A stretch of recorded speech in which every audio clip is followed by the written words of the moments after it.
Hello everyone my dear friends, जैसा कि आपको मालूम है कि इस चैनल के माध्यम से खान सर के द्वारा जो बुक लॉन्च किया गया है 1100 प्लस वाले बुक को, उसका सोल्यूशन हम स्टार्ट कर चुके हैं और अभी तक हम लोगों ने पार्ट 8 तक के क्वेश्चंस का सोल्यूशन कर लिया है, जो कि एनर्जी के जितने पहले क्वेश्चंस हैं उनका सोल्यूशन कर लिया है। तो आज हम स्टार्ट करेंगे एनर्जी यानी ऊर्जा का क्वेश्चन नंबर फर्स्ट से। तो आइए स्टार्ट करते हैं। तो आज का आपके सामने एक क्वेश्चन दिख रहा है। एनर्जी का क्वेश्चन नंबर फर्स्ट है कि यदि वायु प्रतिरोध को नगण्य माने तो मुक्त रूप से गिरते हुए पिंड की स्थितिज ऊर्जा और गतिज ऊर्जा का योग क्या होगा। यानी कि क्वेश्चन का कहने का मतलब है कि यदि कोई एक पिंड है और छत पे या कहीं से भी इसको गिराया जाता है, तो जो बीच में वायु प्रतिरोध होता है, रुकावट होता है, तो इसको नगण्य माने, ऐसा माने कि ये है ही नहीं, बीच में वायु प्रतिरोध है ही नहीं। तो ऐसी स्थिति में इसकी गतिज ऊर्जा, स्थितिज ऊर्जा और गतिज ऊर्जा का जो योग होगा वो क्या होगा। तो इसका राइट आंसर हो जाएगा ऑप्शन नंबर डी, स्थिर। क्योंकि देखिए, कभी भी इस पिंड को या किसी भी पिंड को गिराया जाता है नीचे, तो इसकी स्थितिज ऊर्जा जो होती है घटती है और गतिज ऊर्जा बढ़ती है। क्या कि इसकी स्थितिज ऊर्जा घटती है जैसे जैसे ये नीचे की ओर आता है, तो स्थितिज ऊर्जा यानी पोटेंशियल एनर्जी इसका घटता है और काइनेटिक एनर्जी यानी कि गतिज ऊर्जा इसका बढ़ता है।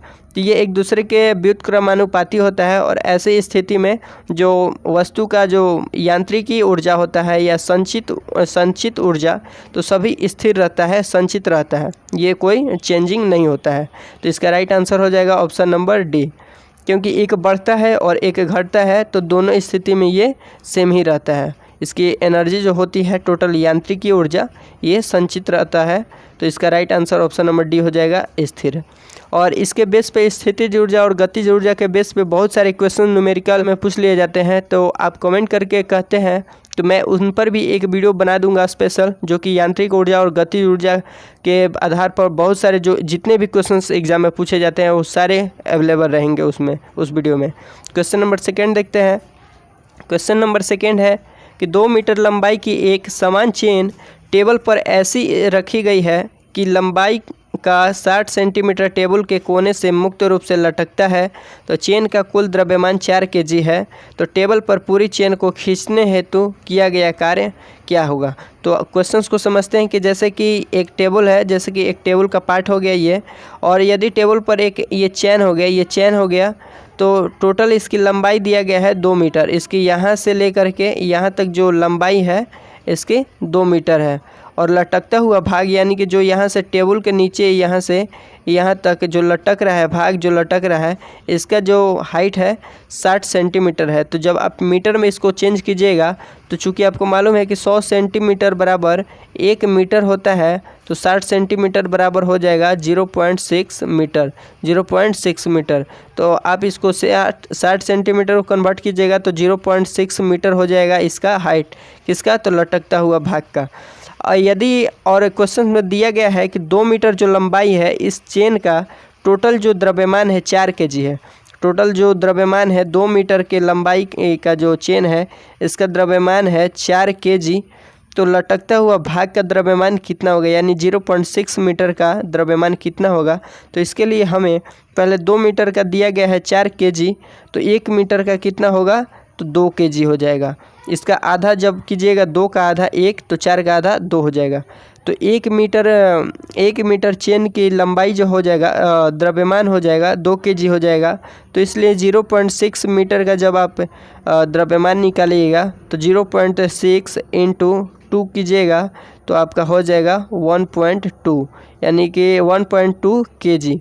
तो 0.6 मीटर का द्रव्यमान कितना हो गया, 1.2 kg।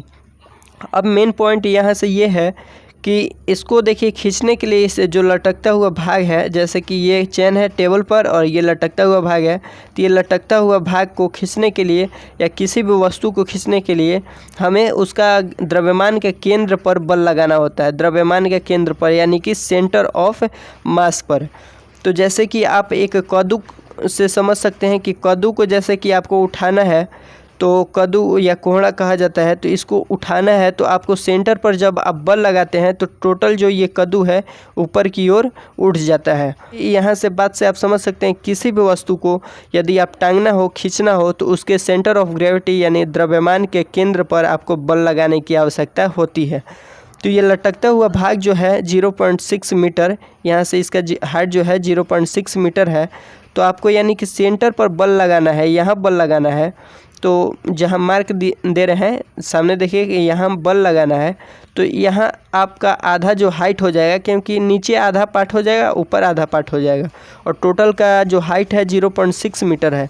तो आधा का कितना होगा 0.3, हाइट कितना हो जाएगा 0.3। तो यानी कि आपको 0.3 मीटर पर ही बल लगाना है। और इसका द्रव्यमान कितना हुआ टोटल का 1.2 kg। ये कैसे हो गया? तो टोटल का द्रव्यमान दिया था 2 मीटर का द्रव्यमान दिया था 4 kg, तो 1 मीटर का द्रव्यमान हुआ 2 kg। तो 0.6 मीटर का द्रव्यमान कितना होगा? तो 0.6 × 2 कीजिएगा तो 1.2 kg आ गया द्रव्यमान कितना का 0.6 मीटर का। और इसका हाइट आधा लिए क्योंकि किसी भी वस्तु पर बल लगाने यहाँ से एक फॉर्मूला होता है W बराबर, यानी कि कार्य बराबर, स्पेस नहीं है, ध्यान से देखिएगा। जैसे कि W बराबर एक फार्मूला होता है mgh, और इस फार्मूला का यूज़ करके हमने बहुत सारे न्यूमेरिकल को कर लिया है, जो कि इसके पहले वाले वीडियो में आप देखिएगा।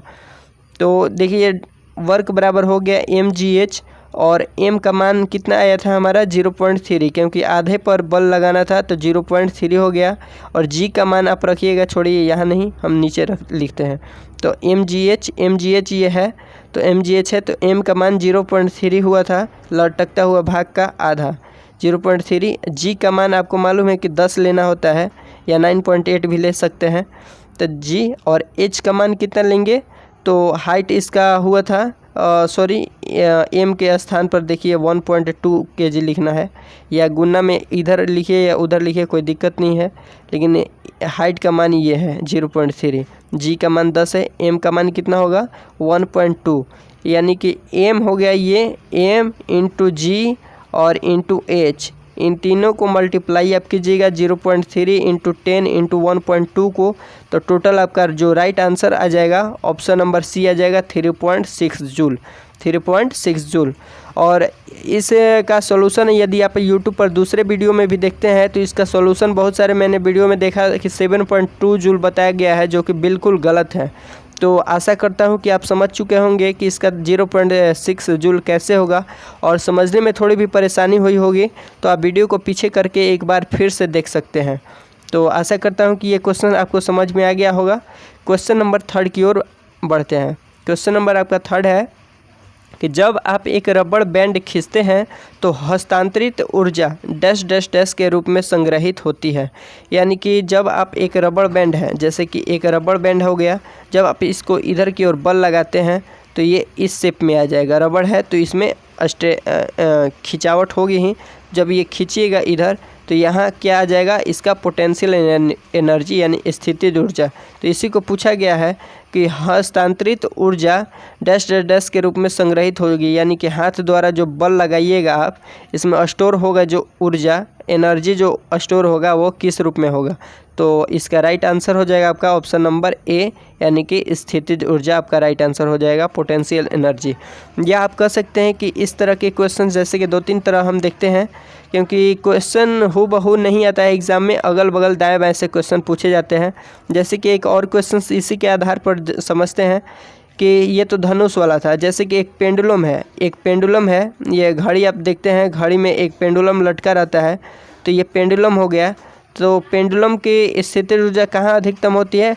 तो जब ये अपने माध्यम स्थिति से अधिकतम ऊंचाई तक जाता है, यदि कि ये हिलते हिलते इधर उधर ऐसे ऐसे हिलता है, जब हिलते हिलते यहाँ या यहाँ आता है, तो यहाँ या यहाँ, तो इसका पोटेंशियल एनर्जी यानी कि स्थितिज ऊर्जा बहुत अधिक होती है। मैक्सिमम पूछा जाए कि घड़ी के पेंडुलम में स्थितिज ऊर्जा कहाँ होती है, तो ये इसके मैक्सिमम हाइट पर, और यहाँ से फिर से ये जब नीचे की ओर आता है तो ये गतिज ऊर्जा में कन्वर्ट हो जाता है।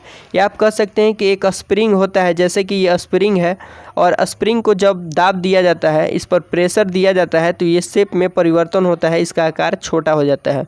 और इसमें पूछा जाए कि जब एक स्प्रिंग को दाब दिया जाता है तो इसमें कौन सी एनर्जी संग्रहित होती है, तो ऐसे भी स्थिति में आपकी जो आंसर होगा ऑप्शन नंबर ए हो जाएगा। सॉरी, वहाँ क्वेश्चन में ऑप्शन कोई भी दिया जा सकता है, तो आपका राइट आंसर वहाँ हो जाएगा स्थितिज ऊर्जा यानी पोटेंशियल एनर्जी। तो 3-4 तरह के स्थितिज ऊर्जा और गतिज ऊर्जा के आधार पर क्वेश्चन पूछ लिए जाते हैं, तो आपको कन्फ्यूज नहीं होना है। क्वेश्चन नंबर 4 देखते हैं। क्वेश्चन नंबर 4 है कि डैश डैश डैश के कणों की गतिज ऊर्जा अधिकतम होती है। अब देखिए जनरल सा क्वेश्चन है कि किसमें गतिज ऊर्जा यानी पोटेंशियल एनर्जी अधिक होती है, तो आपको मालूम है कि इसका जो ऑप्शन दिया गया है ऑप्शन के आधार पर इसका राइट आंसर हो जाएगा ऑप्शन नंबर डी, गैस। अब गैस कैसे होता है, क्योंकि आप देखते होंगे इन तीनों के अपेक्षा, जैसे प्लाज्मा हो गया, द्रव हो गया, ठोस हो गया, तो इन सभी के अपेक्षा गैस के जो अणु होते हैं, कण होते हैं, बहुत ही हल्का होता है। तो ये जैसे इसलिए ये एक दूसरे जगह से मूव आसानी से कर पाता है, और इसी वजह से हम जब एक दूसरे से यहाँ बात करते हैं या यहाँ शोर मचाते हैं तो यहाँ सुनाई देता है। तो ये किसके वजह से, तो गैस के अणुओं के वजह से, क्योंकि गैस के अणु विद्यमान होते हैं, ये गतिमान होते हैं, और इसी की वजह से हमारा साउंड एक जगह से दूसरी जगह मूव कर जाता है। तो इसलिए सबसे हल्का जो गैस होता है, अणु होता है, वो गैस का होता है। ठीक है। क्वेश्चन नंबर 5 है कि एक घर में एक माह में 900 × 106 जूल ऊर्जा की खपत हुई, इकाई में यह ऊर्जा कितनी है। इकाई में इस ऊर्जा का मान बताना है कि कितना होगा। तो आइए समझते हैं। तो चूँकि एक इकाई यानी कि एक इकाई किसको कहते हैं, तो 1 किलोवाट को कहते हैं, और 1 किलोवाट घंटा बराबर होता है 3.6 × 10⁶ जूल। तो आपको क्या करना होगा, ये इकाई में पूछा गया है कि इकाई में यह ऊर्जा कितनी होगी। ये जो ऊर्जा दिया गया है जूल में, इसको इकाई में चेंज करने के लिए आपको इसे डिवाइड करना होगा। लेकिन यदि आप 900 यहाँ 900 × 106 जो दिया गया है, तो ये क्वेश्चन में मिस प्रिंटिंग हुआ है, क्योंकि 106 यहाँ नहीं होगा, 10⁶ जूल होगा, 10⁶ जूल होगा।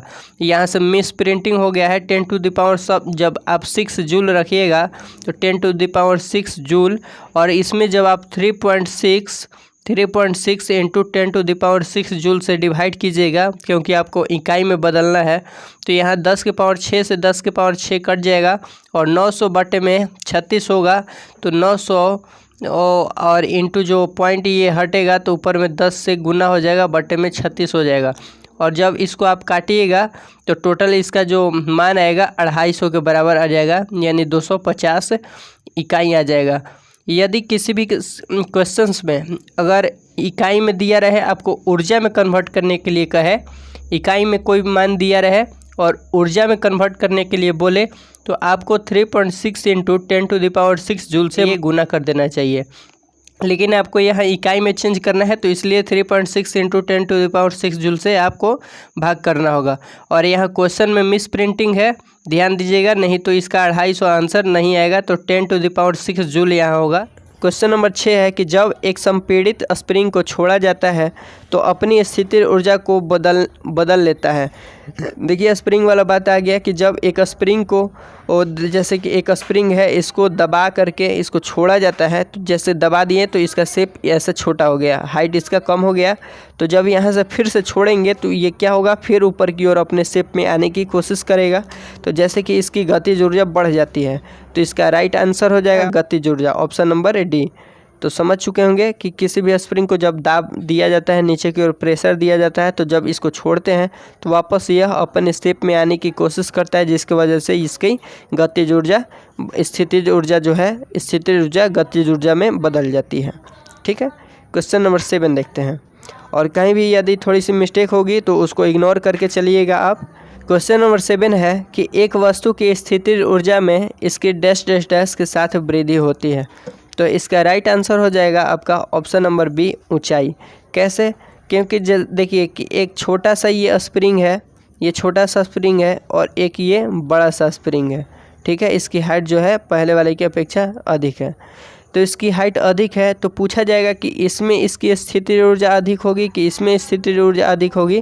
तो जिसका ज़्यादा हाइट होता है उसमें स्थितिज ऊर्जा क्या होता है, वृद्धि होती है, यानी कि हाइट के साथ साथ स्थितिज ऊर्जा की वृद्धि होती है।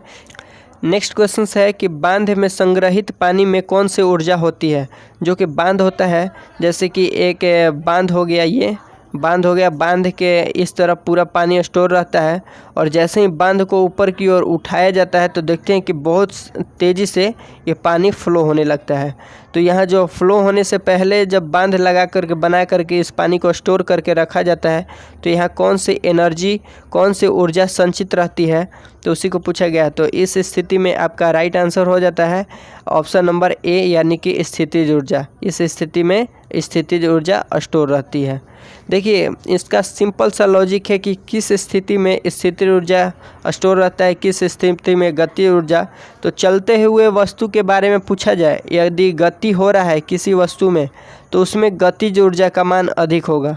और किसी वस्तु को संचित करके, जैसे कि उसमें बल लग रहा है लेकिन उसको हम, जैसे कि एक बॉल है और बॉल है, इसको हम चारों तरफ से प्रेशर दे दिए, हाथ से मुट्ठी से आप दाब करके इसको रख लिए, तो जो स्टोर होकर के रखा और जो स्टोर होकर के रहा, तो इसमें पूछा जाए कि आपसे कौन सी एनर्जी संग्रहित हुई, तो आप ऐसे स्थिति में बोलिए कि स्थितिज ऊर्जा इसके अंदर विद्यमान हो गया स्थितिज ऊर्जा हो गया इसमें।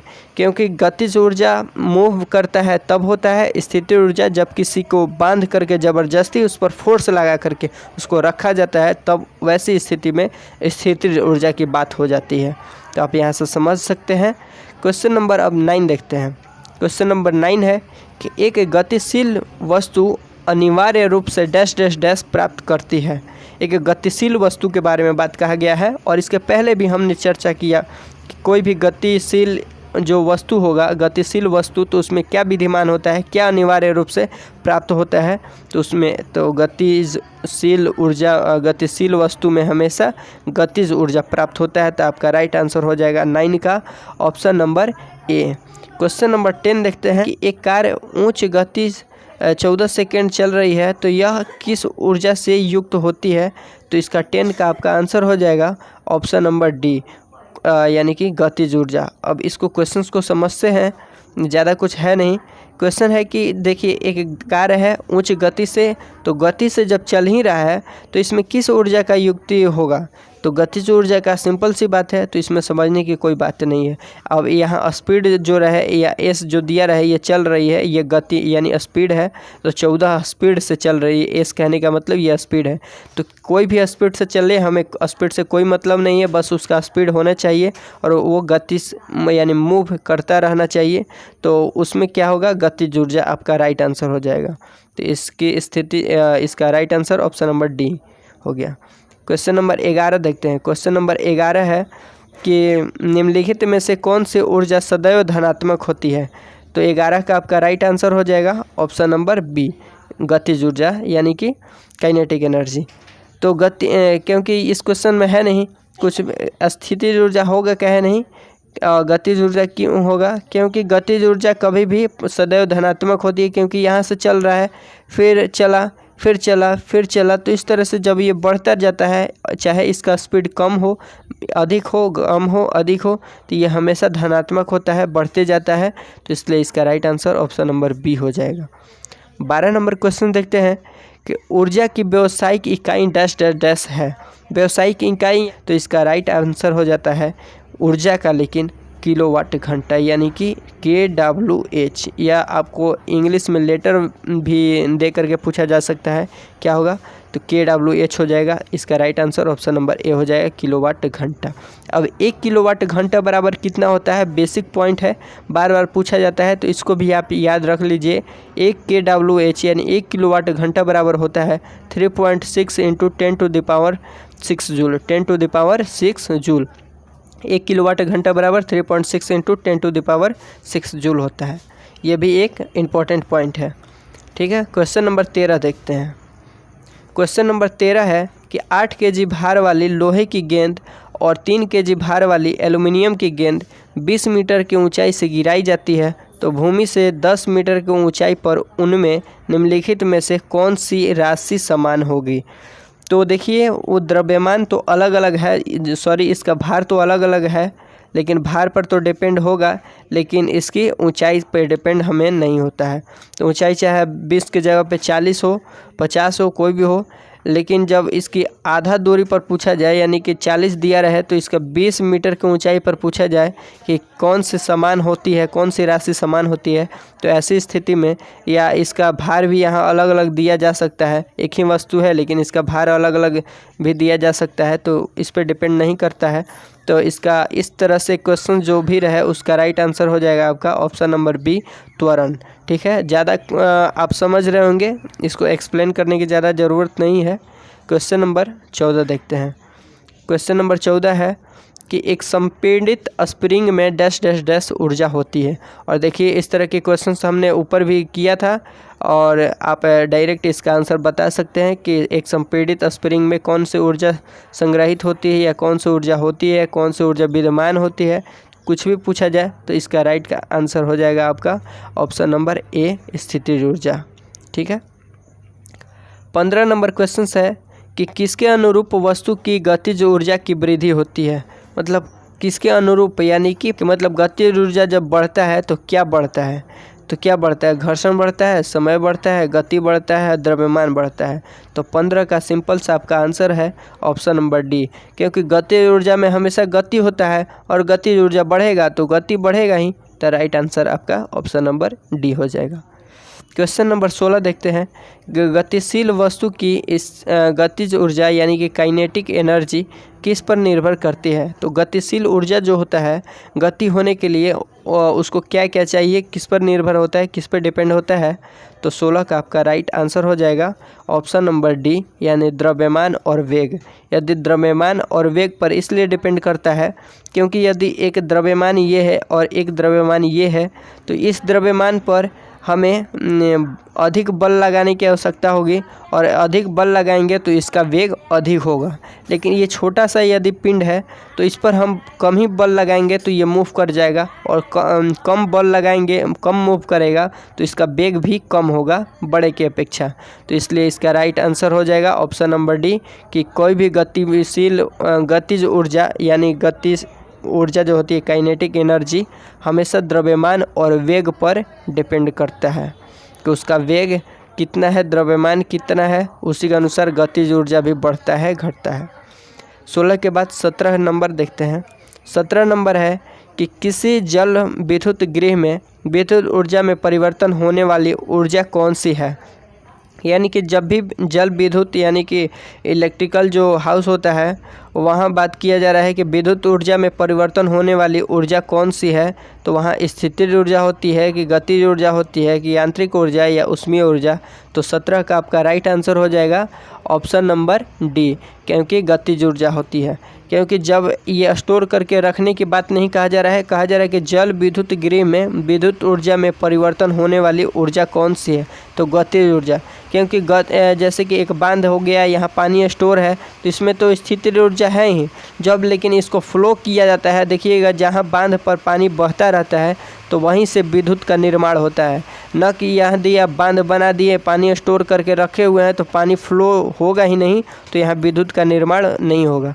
तो इसलिए जल विद्युत गृह में विद्युत ऊर्जा के लिए हमेशा गतिज ऊर्जा होनी चाहिए, यानी पानी में जो भी होगा क्या होगा, गतिज ऊर्जा जब होगा तभी आपका जल विद्युत गृह में विद्युत उत्पादन होगा, तो वहाँ विद्युत ऊर्जा उत्पन्न हो जाएगा। तो आपका राइट आंसर हो जाएगा ऑप्शन नंबर डी। ठीक है, क्वेश्चन नंबर 18 देखते हैं। और वीडियो आपको पसंद आ रहा होगा तो इस चैनल पर फर्स्ट बार है तो चैनल को सब्सक्राइब कर ऑल पर क्लिक कर लीजिए, ताकि इस बुक का हमने टारगेट बनाया है कि सभी एक 1 बाय 1 करके क्वेश्चन का सभी का एक्सप्लेनेशन करेंगे, जैसे कि आपने अभी तक क्वेश्चन का देखा। और इसके पहले जितने भी क्वेश्चन हैं उनका प्लेलिस्ट बना दिया गया है, चैनल पर उपलब्ध है, तो वहाँ से आप जा कर के देख सकते हैं, या इसका लिंक मैं डिस्क्रिप्शन में भी दे दूँगा, तो वहाँ से भी आप जा कर के देख पाएंगे। तो आइए क्वेश्चन नंबर 18 देखते हैं। 18 शायद हमने देखा, शायद नहीं देखा है। 18 नंबर क्वेश्चन देखते हैं। 18 नंबर क्वेश्चन है कि निम्नलिखित उल्लेखनीय गतिविधियों में से किस स्थितिज ऊर्जा को गतिज ऊर्जा में परिवर्तन किया गया है। यानी कि इसमें पूछा गया है जितने भी ऑप्शन है कि इसमें कौन सी मतलब घटना घट रही है कि जिसमें कि स्थिर ऊर्जा को गतिज ऊर्जा में परिवर्तन किया गया है। तो ऑप्शन पढ़िएगा तो देखते हैं ऑप्शन पढ़ के कि एक पटाखे का विस्फोट, तो ये तो है नहीं। एक टॉर्च को ऑन करना, तो ये भी सिंपल सी बात है। एक टॉर्च को ऑफ करना, तो ऑन कीजिए या ऑफ कीजिए, इससे कोई बात बनती नहीं है। लेकिन लास्ट ऑप्शन है कि एक पेंडुलम को झूलना, तो इसका राइट आंसर हो जाएगा 18 का ऑप्शन नंबर डी, एक पेंडुलम का झूलना।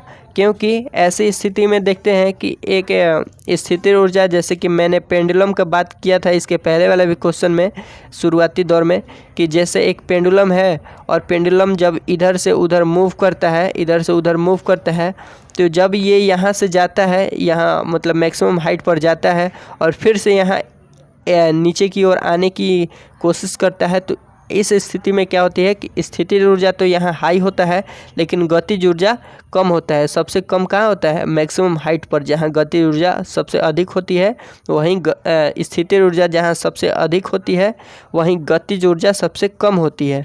जहाँ स्थिर ऊर्जा सबसे अधिक होती है वहाँ गतिज ऊर्जा सबसे कम होती है।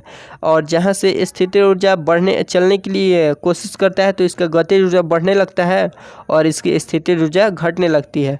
तो पेंडुलम को ये जब झूलना होता है, पेंडुलम का झूलना, तो ऐसे ही स्थिति में स्थिर ऊर्जा को गतिज ऊर्जा में परिवर्तन किया गया होता है। तो इसका राइट आंसर आपका डी सही हो जाएगा। क्वेश्चन नंबर 19 देखते हैं। 19 है कि यदि एक वस्तु का संवेग 3 गुना कर दिया जाए तो इसकी गतिज ऊर्जा। अब देखिए ये भी मोस्ट इम्पॉर्टेंट क्वेश्चन है। 3 गुना, 4 गुना, 5 गुना, 2 गुना ऐसे करके क्वेश्चन बार बार एग्जाम में पूछे जाते हैं, लेकिन क्वेश्चन का जो बेस होता है यही होता है। तो आइए क्वेश्चन को समझते हैं। थोड़ा सा दिक्कत होगा। देखिए क्वेश्चन को समझते हैं कि वस्तु का संवेग 3 गुना कर दिया जाए तो गतिज ऊर्जा क्या होगा। तो आपको याद रखना होगा कि एक फार्मूला होता है संवेग बराबर, यानी कि संवेग को पी से डिनोट करते हैं, इंग्लिश में मोमेंटम बोला जाता है। तो पी बराबर होता है द्रव्यमान गुने वेग, यानी एम इंटू भी, और एम इंटू भी। और यहाँ से जब आप वेग का मान निकालिएगा, वेग का मान यानी कि भी का मान निकालिएगा, तो आपका हो जाएगा पी बाई एम बराबर भी। भी बराबर क्या हो जाएगा? P by M. तो यहाँ से भी बराबर पी बाई एम हो गया। और आगे देखते हैं, जैसे कि काइनेटिक एनर्जी की बात की जाए यानी कि गतिज ऊर्जा की, तो गतिज ऊर्जा बराबर होता है हाफ एम भी स्क्वायर, हाफ एम भी स्क्वायर। तो यहाँ जब आप भी का मान रखिएगा पी बाई एम का यहाँ काइनेटिक एनर्जी में, क्योंकि संवेग और हमें गतिज ऊर्जा के तुलना करना है, तो काइनेटिक एनर्जी यानी कि के ई बराबर हो जाएगा हाफ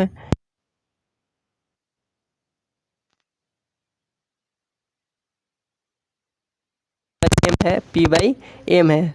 तो यहाँ स्क्वायर है, यहाँ स्क्वायर दिया गया है भी का स्क्वायर, तो यहाँ भी स्क्वायर हो जाएगा जब भी का मान हम भी स्क्वायर में रखेंगे। तो यहाँ हो जाएगा आपका P square by M square. आप समझ रहे होंगे। तो एम से एम कट जाएगा तो बट्टे में बच गया एक एम, यानी कि हो गया काइनेटिक एनर्जी बराबर, आप यहाँ से देख सकते हैं कि समानुपाती है किसके, तो काइनेटिक एनर्जी जो है डायरेक्टली समानुपाती है, यहाँ बराबर का साइन नहीं होगा, समानुपाती है किसका? पी स्क्वायर का, यानी कि directly proportional, kinetic energy is directly proportional to momentum square. तो यहाँ से काइनेटिक एनर्जी समानुपाती है संवेग के स्क्वायर के, यानी कि जब आप काइनेटिक एनर्जी का ये संबंध आप देख लिए और इस संबंध के आधार पर आपको याद रखना होगा, इतना करने की कोई ज़रूरत नहीं है, आपको समझने के लिए मैंने किया। तो संवेग को 3 गुना किया जाए तो गतिज ऊर्जा पर क्या प्रभाव पड़ेगा या गतिज ऊर्जा क्या होगा। तो संवेग को 3 गुना कीजिएगा, यानी कि पी के स्थान पर जब आप 3 रखिएगा तो 3 का स्क्वायर कितना हो जाएगा? 9 हो जाएगा, यानी कि इसका 9 गुना हो जाएगा, गतिज ऊर्जा जो है 9 गुना हो जाएगा। तो ऑप्शन में देखते हैं कि किस में है कि गतिज ऊर्जा 9 गुना हो जाएगा, तो मूल मान का 9 गुना हो जाएगी। तो ऑप्शन नंबर सी आपका राइट आंसर हो जाएगा। आशा करते हैं आप समझ गए होंगे, क्योंकि आपको सिंपल से एक बात याद रखना होगा कि गतिज ऊर्जा और संवेग की बात की जाए तो गतिज ऊर्जा जो होती है समानुपाती होती है पी स्क्वायर के, यानी कि संवेग के स्क्वायर के। और जब भी आप उसे कहा जाए क्वेश्चन में कि 2 गुना किया जाए, 3 गुना की जाए, अगर संवेग में 2 गुना किया जाता है कि संवेग का मान 2 गुना किया जाए तो गतिज ऊर्जा का मान कितना होगा, तो आप पी के जगह पे 2 रखते हैं तो 2 गुना किया जाता है तो 2 स्क्वायर यानी कि 4 हो जाता है। तो आपका ऑप्शन में दिया रहता कि गतिज ऊर्जा 4 गुना हो जाएगा, तो वही आपका राइट आंसर हो जाता। तो आशा करते हैं आप बिल्कुल समझ चुके होंगे। तो क्वेश्चन नंबर अब 20 की ओर बढ़ते हैं। क्वेश्चन नंबर 20 है कि ऊपर उठाए गए हथौड़े के पास क्या होता है। ऊपर एक हथौड़ा उठा करके रखें, यानी कोई भी हथौड़ा है तो ये चाहता है कि हम नीचे की ओर रहें, क्योंकि नीचे जो पृथ्वी है जी लगाता है, यानी कि गुरुत्वीय त्वरण के द्वारा ये हथौड़ा हमेशा नीचे की ओर रखते हैं। लेकिन आप ज़बरदस्ती इस पर बल लगा कर जब आप यहाँ रखते हैं, इस हथौड़ा को आप यहाँ रखते हैं, इस तरह से रखते हैं, तो यहाँ कौन सी एनर्जी स्टोर हो जाएगी। तो ऐसी स्थिति में हमने बताया था कि किसी वस्तु पर ज़बरदस्ती आप बल लगा करके उसे स्टोर रखते हैं, वहीं स्थिर रखते हैं, तो उसमें हमेशा स्थितिज ऊर्जा क्या होती है, स्टोर हो जाती है, संचित हो जाती है। तो इसका 20 का आपका राइट आंसर हो जाएगा option number D. Right answer option number D हो जाएगा, क्योंकि एक हथौड़े को ऊपर उठा करके रखने में आपको बल लगाना होगा, और ज़बरदस्ती आप इसको करिएगा ही आसानी से, तो आप बोलिएगा तो हथौड़ा तो ऊपर आज नहीं जाएगा। तो इस पर आप बल लगा करके जब यहाँ से यहाँ रखते हैं तो इसमें क्या होगा, संचित हो जाएगा स्थितिज ऊर्जा। तो आपका right answer option number D हो जाएगा। क्वेश्चन नंबर 21 देखते हैं। क्वेश्चन नंबर 21 है कि यदि एक वस्तु का वेग, देखिए बात सुनना बहुत ही इम्पोर्टेंट होता है। यदि आप बात गौर से सुनते हैं तो 1 से 2, 3, 4, 5 जितने भी क्वेश्चन रिलेटेड आते हैं तो आप खुद से दिमाग लगा करके उसका सॉल्यूशन कर लेते हैं, नहीं तो केवल देखने से कुछ होता तो नहीं है। 21 नंबर क्वेश्चन है कि यदि एक वस्तु का वेग उसके प्रारंभिक वेग का 2 गुना हो जाता है, तब इसकी गतिज ऊर्जा इसकी प्रारंभिक गतिज ऊर्जा की n गुनी हो जाती है, तो n का मान क्या होगा। तो 21 नंबर क्वेश्चन से में देखते हैं, सिंपल सा कुछ करना नहीं है कि यदि वस्तु का वेग प्रारंभिक वेग का 2 गुना किया जाता है, जैसे कि कोई भी वेग है, कोई भी पिंड है और ये भी वेग से आगे की ओर बढ़ जा रहा है और इसका वेग अगर 2 गुना कर दिया जाता है, यानी कि 1 भी है, पहले का वेग जो है प्रारंभिक 1 भी है, और इसका वेग जब हम बढ़ा देते हैं तो इसका 2 भी हो जाता है। मान के चलिए कि 1 भी है और इसका जब 2 गुना कर दिया जाता है तो 2 गुना हो जाता है, तो इसका वेग जो हो जाएगा तो 2 भी हो जाएगा, यानी कि वेग का मान 2 हो जाएगा। पहले 1 था, अब 2 हो गया। तब इसकी गति ऊर्जा इसकी प्रारंभिक गतिज ऊर्जा की n गुनी हो जाती है। तो n कितने के स्थान पर n पूछा गया है, तो जितना गुना होता है उस गुने का मान बताइए कि कितना गुना हो जाएगा। यदि पहले जो वेग का मान जो भी था अब 2 गुना उसका कर दिया जाता है, यानी 2 भी कर दिया जाता है, तो इसका जो गतिज ऊर्जा होगा उसका मान कितना हो जाएगा, कितने गुना हो जाएगा। तो गतिज ऊर्जा का मान के लिए आपको मालूम है कि गतिज ऊर्जा बराबर फॉर्मूला होता है हाफ एम वी स्क्वायर। यदि पहले का जो भी है प्रारंभिक, यदि आप यहाँ 1 रखिएगा तो 1 का स्क्वायर 1 ही हो जाएगा, तो यानी काइनेटिक एनर्जी जो होगा 1 के बराबर होगा, 1 के समानुपाती होगा। तो यदि 1 के समानुपाती है लेकिन वेग का मान यदि 2 गुना कर दिया जाए, तो यानी कि काइनेटिक एनर्जी का जो मान होगा अब गतिज ऊर्जा का, तो हाफ एम वी स्क्वायर की जगह पे हम 2 रखेंगे, तो 2 का स्क्वायर यानी कि 4 हो जाएगा, 4। तो अब काइनेटिक एनर्जी जो है किसके समानुपाती हो जाएगा, 4 के समानुपाती हो जाएगा। तो यहाँ से आप कह सकते हैं कि पहले काइनेटिक एनर्जी यानी कि गतिज ऊर्जा 1 था, कब, जब भी का मान 1 था, लेकिन जैसे ही हमने भी का मान 2 गुना किया तो गतिज ऊर्जा का मान 4 के समानुपाती हो गया, यानी 4 गुना हो जाएगा। तो इसका राइट आंसर आपका हो जाएगा 21 का बी।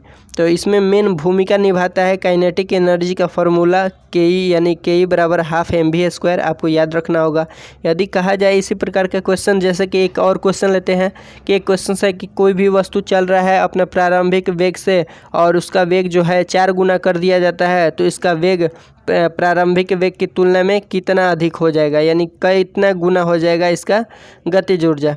तो यानी 4 गुना कर दिया जाता है तो 4 का स्क्वायर हम कर देंगे, तो आंसर जो हो जाएगा 16 गुना हो जाएगा। तो आपका ऑप्शन में जहाँ 16 दिखाई देगा आपका 16 हो जाएगा।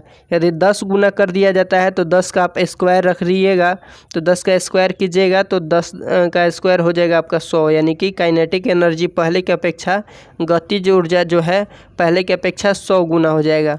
तो जो इतना भी गुना ऐसे क्वेश्चन में कहा जाए कि इतना गुना कर दिया जाता है, उतना गुना कर दिया जाता है, तो उसका डायरेक्ट आप स्क्वायर कर दीजिएगा और जो भी आंसर होगा वही गतिज ऊर्जा के मान के बराबर हो जाएगा, तो वही उसका उतना ही गुना हो जाएगा। तो आशा करते हैं आप समझ गए होंगे। क्वेश्चन नंबर 22 देखते हैं। क्वेश्चन नंबर 22 है कि इनमें से किसे न तो बनाया जा सकता है और न ही नष्ट किया जा सकता है। तो 22 का आंसर हो जाएगा आपका ऑप्शन नंबर ए, ऊर्जा। क्योंकि आप एनर्जी का एक सिद्धांत पढ़े होंगे कि कहा जाता है कि एनर्जी कभी न तो नष्ट किया जाता है न ही उत्पन्न किया जाता है, बस एक दूसरे के रूप में रूपांतरित किया जाता है, कन्वर्ट किया जाता है। तो एनर्जी जो है एक ऐसा रूप है जिसे कभी नष्ट नहीं किया जा सकता है। तो इसका राइट आंसर हो जाएगा ऑप्शन नंबर ए। और ये जो है ऊर्जा संरक्षण का सिद्धांत कहलाता है।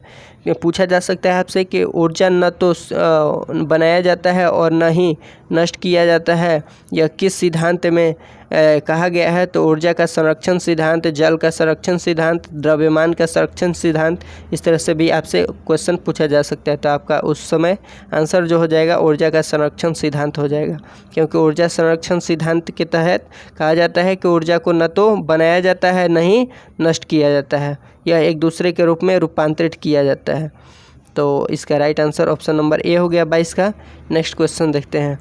नेक्स्ट क्वेश्चन 23 नंबर है कि 20 kg भार की एक वस्तु को 2 मीटर की ऊंचाई तक उठाया जाता है।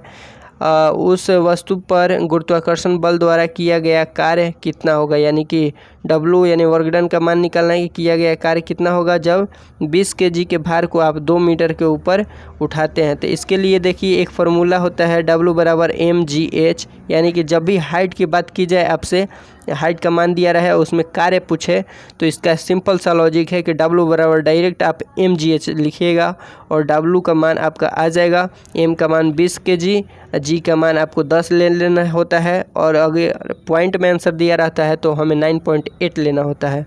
और यहाँ h का मान दिया गया है 2 मीटर। आप सबको गुना कीजिएगा तो 20 दूनी के 40 और 40 में 10 से गुना कीजिएगा तो आपका 400 आ जाएगा, 400 जूल।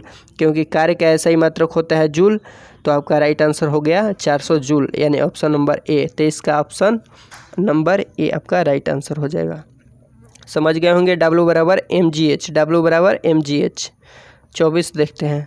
24 है कि यदि एक वस्तु की गतिज ऊर्जा इसके प्रारंभिक मान का 256 गुना हो जाती है तो नया रेखीय संवेग होगा। तो यानी कि नए रेखीय संवेग होगा। और यहाँ बात किया गया है साथ में इस क्वेश्चन में देखिएगा तो बात किया गया है गतिज ऊर्जा का और गतिज ऊर्जा और संवेग का। तो गतिज ऊर्जा और संवेग में जो संबंध होता है तो हमने ऊपर के क्वेश्चन में बात किया था, इसलिए मैंने डिटेल में एक क्वेश्चन को थोड़ी दाएं बाएं से करके एक्सप्लेन करते चल रहा हूँ कि ताकि एक से आधार पर दूसरे क्वेश्चन को पूछा जाए तो आप इजीली तरीके से आप उसे भी सॉल्व कर पाएँ। तो यहाँ गतिज ऊर्जा और संवेग में क्या संबंध होता है तो हमने ऊपर में प्रूफ किया था ऊपर वाले क्वेश्चन में कि p² जो होता है काइनेटिक एनर्जी यानी गतिज ऊर्जा को इंग्लिश में काइनेटिक एनर्जी कहते हैं। तो गतिज ऊर्जा के समानुपाती होता है। तो गतिज ऊर्जा संवेग के स्क्वायर के समानुपाती होता है। और यही कहा गया है कि जब प्रारंभिक मान का 256 गुना हो जाती है तो रेखीय संवेग होगा। यानी P का मान निकालना है कब, जब गतिज ऊर्जा का मान जो होता है 256 गुना हो जाता है। तो यानी कि p² जो होगा इस समानुपाती हो जाएगा ke के, यानी ke का मान दिया गया है 256। तो 256 क्वेश्चन को समझिए तो 256 हो जाएगा।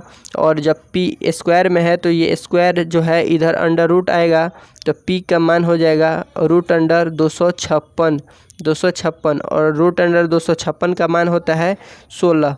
इसके प्रारंभ तो p का मान आपका आ जाएगा। या इसके बाद यहाँ देखिएगा तो p बराबर √256 जो है तो √256 का मान होता है 16। तो p का मान जो हो जाएगा डायरेक्टली प्रोपोर्शनल, यानी कि इसका कितना गुना हो जाएगा 16 गुना हो जाएगा प्रारंभिक मान का रेखीय संवेग। ठीक है, रेखीय संवेग यानी कि ये मोमेंटम आपका। तो 24 का आंसर हो जाएगा आपका ऑप्शन नंबर बी 16 गुना। ठीक है, 25 देखते हैं।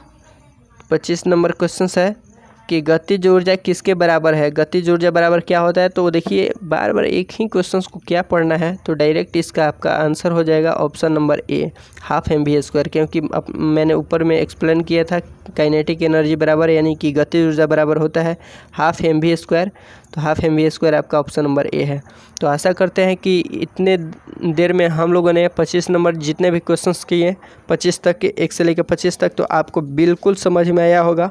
और जहाँ भी थोड़ी भी परेशानी होती है तो आप कमेंट करके पूछ सकते हैं, उसका मैं रिप्लाई ज़रूर दूंगा। तो चैनल के साथ बने रहिए, तब तक के लिए बाय बाय, टेक केयर, जय हिंद।